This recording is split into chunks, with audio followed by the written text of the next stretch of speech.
wajeje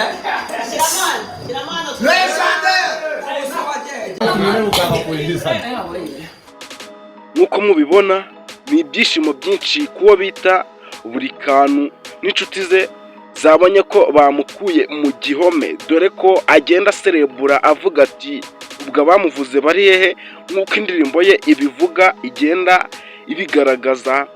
Rero yabashije kuba yatanga gasopo mu bimenyetso yagiye akoresha, ariko dore ko yari yishimye cyane avuga ati mwana wa Rwezamihigo Ndahiro, nk'uko agenda abyivuga.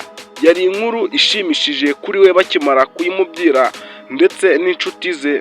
Uwo bita Buringuni bamajije kubimukoza ati Burikanu avuye muri gereza, yahise yishima araserebura aravuga ati reka dutegure ubukwe cyangwa se reka dutegure ikirori kuba Burikanu bamukuye muri gereza, reka dutegure pati, tubyine tunywe dusinde kugeza igihe bukereye, dore ko yahasanze inshuti yabo y'akadasohoka Jackie nawe yarahabaye muri iki kirori cyabo babashije kuba bakorera uwo bita Burikanu.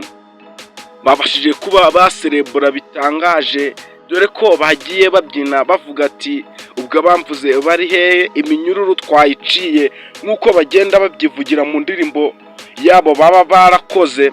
Bagiye rero bakomeza baserebura bagenda banashimira ababashije kuba babafasha muri ibi bintu cyangwa se muri ibi bihe batari barimo byiza. Tugendeye wenda cyangwa se turebye kuri uyu Burikanu wari uri muri gereza, babashije kuba bagenda bashimira buri umwe wese wabashije kugira uruhare muri iri fungwa rye cyangwa se mu buryo yaba yafunguwemo, agenda ashimira bagiye bamufasha bose, agenda ababwira ati mwarakoze, agenda asaba imbabazi abo yari yarafashe inguzanyo zabo mu bintu bigiye bitandukanye muri za bizinesi agenda akora, agenda ababwira ati mwihangane byaratinze, ariko nanje si yarinje, nanje narindi mu menyo ya ruhaya cyangwa se aho bari banshirishije hari hakaze.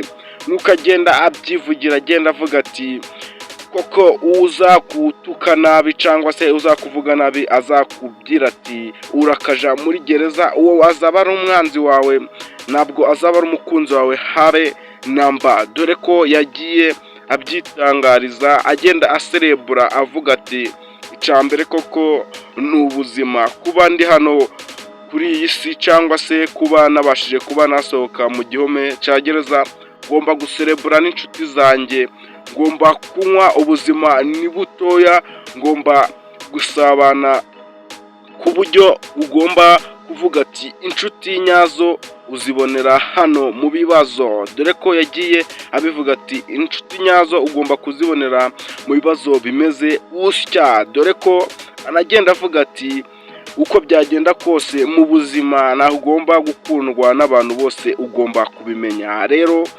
icyo uba washiriwe kuri iyi si uba ugomba kumenya ibyiciro byose biri kuri iyi si, ko hariho abakunzi bawe ndetse n'abanzi bawe, ibyo ukabimenya kuko bizagufasha kugira ngo ubone uko ubasha kwitwara kuri buri bose ugenda ubona kuri iyi si. Kandi icyo ugomba kumenya nk'uko yagiye atanga inama, yagiye avuga ati ugomba no kumenya ko uko byagenda kose, uko wakigira kose, icagushatse naho cakuburira kigomba kukubona.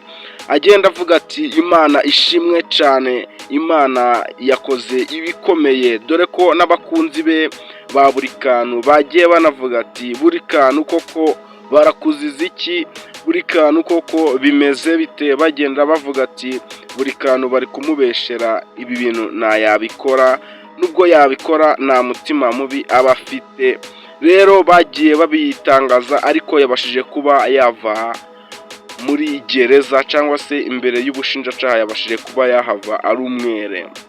Rero nshuti twakomeje kubana muri iki kiganiro, nibutsa ko niba utarakora subscribe yikore kugira ngo ibindi biganiro byiza tuza tubagezaho bize bageraho gatanu kuri kagenzi kako. Mwari kumwe na Benjamin, ndabashimiye. Ciao ciao, Imana ibarinde ikomeze kubana namwe.